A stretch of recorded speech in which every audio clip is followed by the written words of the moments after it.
ಲಕ್ಷ್ಮೀ ಸಮೀಕ್ಷೆಯ ಚಿಂತಕರಿಗೆ ವಂದನೆಗಳು. ಋಷಿಗಳು ಮಹಾಲಕ್ಷ್ಮಿಯ ಅನುಗ್ರಹಕ್ಕೆ ಪಾತ್ರರಾಗಿದ್ದಾರೆ.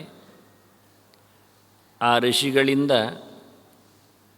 ಮತ್ತೆ ಮಹಾಲಕ್ಷ್ಮಿಯ ಅನುಗ್ರಹಕ್ಕೆ ಪಾತ್ರವಾದ ಜ್ಞಾನ ಸಂಪತ್ತನ್ನು ಮನುಷ್ಯರು ಪಡೆದಿದ್ದಾರೆ. ಮಹಾಲಕ್ಷ್ಮಿ ಭಗವಂತನಿಂದ ವಿಶಿಷ್ಟವಾದಂತಹ ಗುಣಕ್ಕೆ ಆಧಾರನಲ್ಲಿದ್ದಾಳೆ, ಪಾತ್ರಳಿದ್ದಾಳೆ.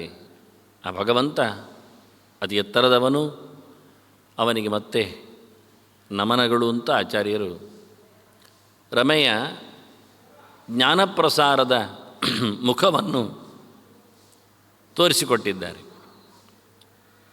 ರಮೆಗೆ ಅವಳದ್ದೇ ಒಂದು ಮಾತು ಇದೆ ಹೇಳಿಕೊಂಡದ್ದು.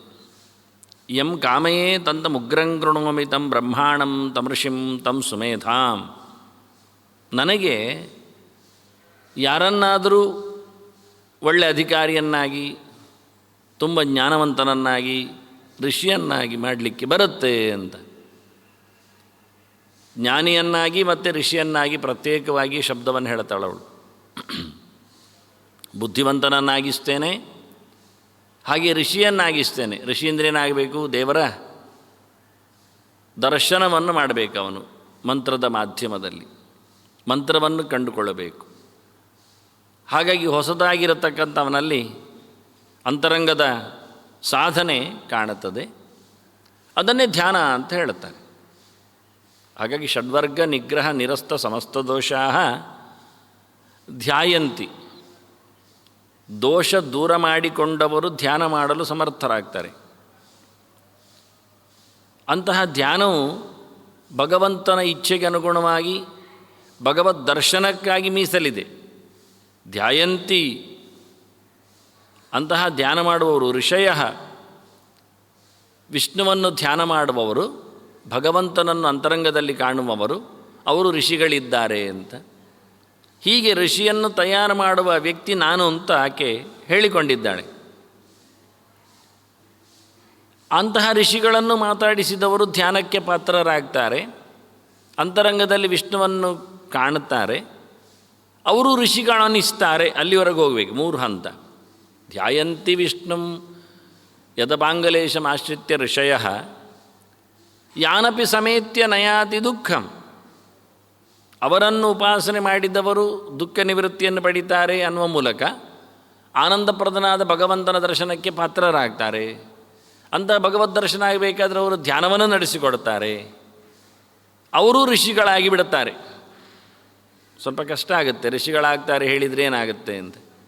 ಅದಕ್ಕೊಂದು ಹಂತ ಇದೆ. ಆ ಋಷಿಯ ಪಟ್ಟವನ್ನು ಪಡಿಬೇಕಾದರೆ ಆ ಹಂತವನ್ನು ಆಚಾರ್ಯ ಮಧ್ವರೇ ಋಗ್ಭಾಷ್ಯದಲ್ಲಿ ತೋರಿಸಿಕೊಡುತ್ತಾರೆ. ಇರಲಿ, ಅದು ಮತ್ತೆ ನೋಡುವ.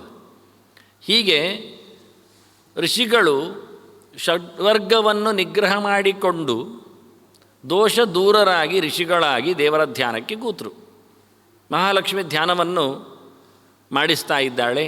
ಧ್ಯಾನಕ್ಕೆ ಮುಖ್ಯ ಬೇಕಾದ್ದು ಬುದ್ಧಿ, ನಿಶ್ಚಯ ಮಾಡಿಕೊಂಡು ಕೂತ್ಕೊಳ್ಳಿಕ್ಕೆ. ಹಾಗಾದರೆ ಷಡ್ವರ್ಗ ನಿಗ್ರಹ ಆಯ್ತಿಲ್ಲಿ. ಷಡ್ವರ್ಗ ಯಾವುದು? 6 ನಮ್ಮ ಸೊತ್ತುಗಳು, ಮನಸ್ಸು ಸೇರಿ ಪಂಚೇಂದ್ರಿಯಗಳು. ಇದು ಪ್ರಪಂಚದಲ್ಲಿ ಹಾರಿರ್ತದೆ, ಸೇರಿರ್ತದೆ, ಸೋರಿ ಇರ್ತದೆ. ಮನಸ್ಸು ಸಂಕಲ್ಪ ಮಾಡುತ್ತದೆ, ಬೇಡ ಅಂತಲೂ ಹೇಳುತ್ತದೆ. ವಿಕಲ್ಪವೂ ಹೌದು ಅದರದ್ದು. ಬೇಕು ಹೇಳುವುದು ಅದು, ಬೇಡ ಹೇಳುವುದು ಅದುವೇ. ನಿಜವಾಗಿ ಬೇಕು ಬೇಡಗಳಿಗೆ ಒಂದೇ ಮುಖ.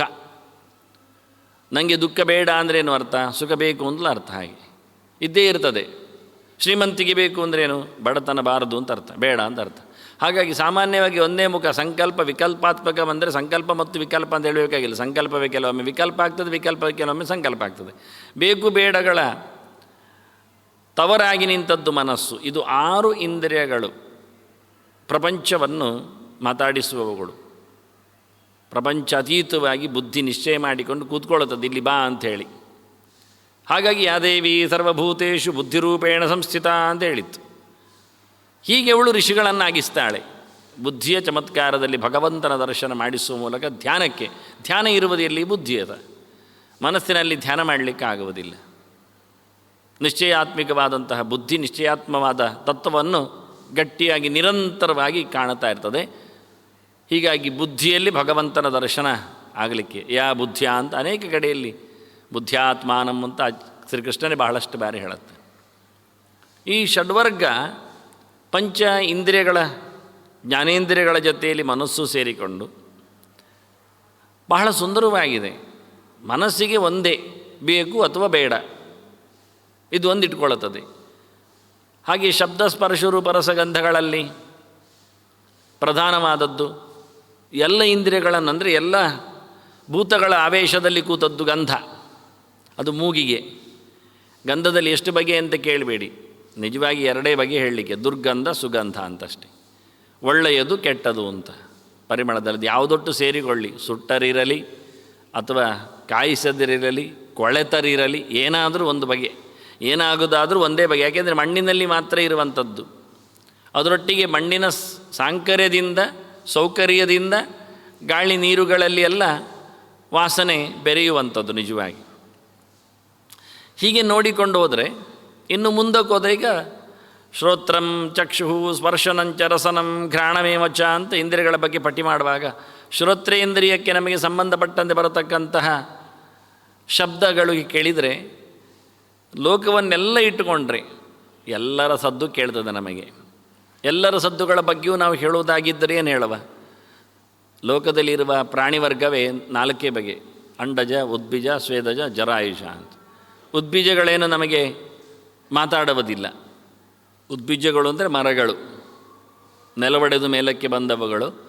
ಅವುಗಳು ಮೌನ. ಮಾತಾಡ್ತವೆ ಹೇಳಿದರೆ ಮಾತಾಡ್ತವೆ, ಅವುಗಳೇ ಮರಗ್ತವೆ ಅಷ್ಟೇ. ಸದ್ದು ಮಾಡ್ತವೆ ಅಂದರೆ ಮರಗಳು ಗಾಳಿಯ ಜೊತೆಯಲ್ಲಿ, ತಮ್ಮಷ್ಟಕ್ಕೆ ಅಲ್ಲ. ಅದರಿಂದ ಅದು ಗಾಳಿನ ಸದ್ದಿನಲ್ಲಿ ಸೇರಿಕೊಳ್ಳುತ್ತದೆ, ಅದು ಸಂಬಂಧ ಇಲ್ಲ.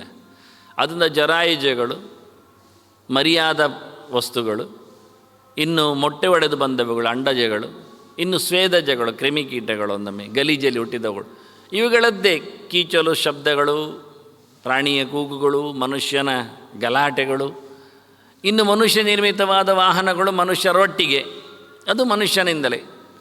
ಹೀಗಾಗಿ ಇವೆಲ್ಲ ಇಟ್ಟುಕೊಂಡಾಗ ಒಂದು 3 ಬಗೆಯಿಂದ ನಮ್ಮ ಕಿವಿಯನ್ನು ಹಾಳು ಮಾಡ್ತದೆ ಒಂದು ಪ್ರಪಂಚ, ಶಬ್ದ ಪ್ರಪಂಚ.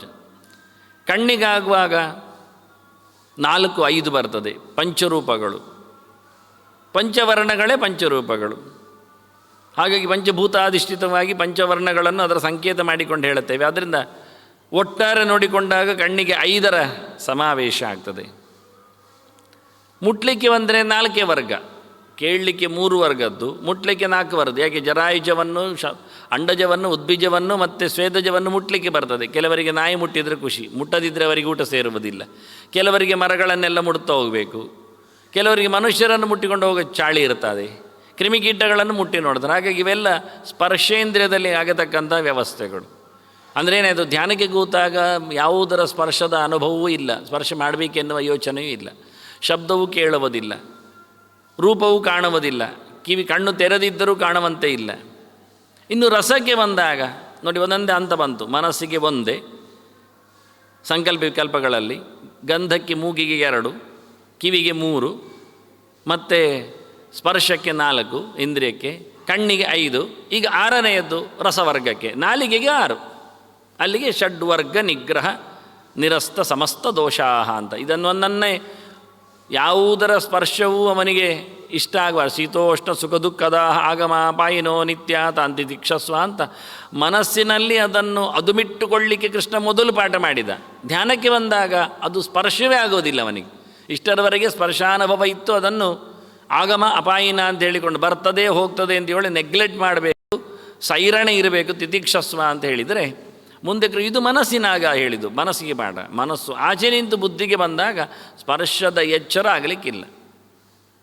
ಅದನ್ನು 6ನೆಯ ವರ್ಗದಲ್ಲಿ ಮಾತಾಡಿದಾಗ 6 ರಸತ್ ಪ್ರಧಾನವಾದದ್ದು ಜಿಹ್ವೋಪಸ್ಥಜಯ ಅಂತ ಹೇಳಿದ್ದು. ಅದಕ್ಕೆ ಉಪಸ್ಥ ಆದರೆ ಅದು ವರ್ಷ ಆದಾಗ ಸಾಯ್ತದೆ ಎಂದಿಟ್ಟುಕೊಳ್ಳುವ. ಉಪಸ್ಥ ಅಂದರೆ ನಡು ಇಂದ್ರಿಯ, ಕಾಮದ ಕೆಲಸ. ಅದು ಒಂದು ಹಂತದಲ್ಲಿ ನಿಲ್ತದೆ. ಆರೋಗ್ಯ ಕೆಟ್ಟವನಲ್ಲಿಯೂ ನಿಲ್ತದೆ, ವರ್ಷಾದವನಲ್ಲಿಯೂ ನಿಲ್ತದೆ, ಇನ್ಯಾವುದೋ ವೈರಾಗ್ಯದಲ್ಲಿಯೂ ನಿಲ್ಲಬಹುದು. ಆದರೆ ರಸವರ್ಜಂ ರಸೋಪ್ಯಸ್ಯ ಪರಂ ದೃಷ್ಟ್ವಾ ನಿವರ್ತದೆ. ಕೃಷ್ಣ ಹೇಳುತ್ತಾನೆ, ಈ ನಾಲಿಗೆ ಚಾಪಲ ಎನ್ನುವುದು ಸಾಯುವವರೆಗೂ ನಿಲ್ಲುವುದಿಲ್ಲ ಅಂತ. ಸತ್ನಂತರೂ ಕೆಲವರು ಹೇಳಿಕೊಳ್ತಾರೆ, ಈ ಪಿರಮಿಡ್ ಎಲ್ಲ ಅಗಿದು ನೋಡಿದಾಗ ಸಿಕ್ಕಿದೆ ಎಲ್ಲ.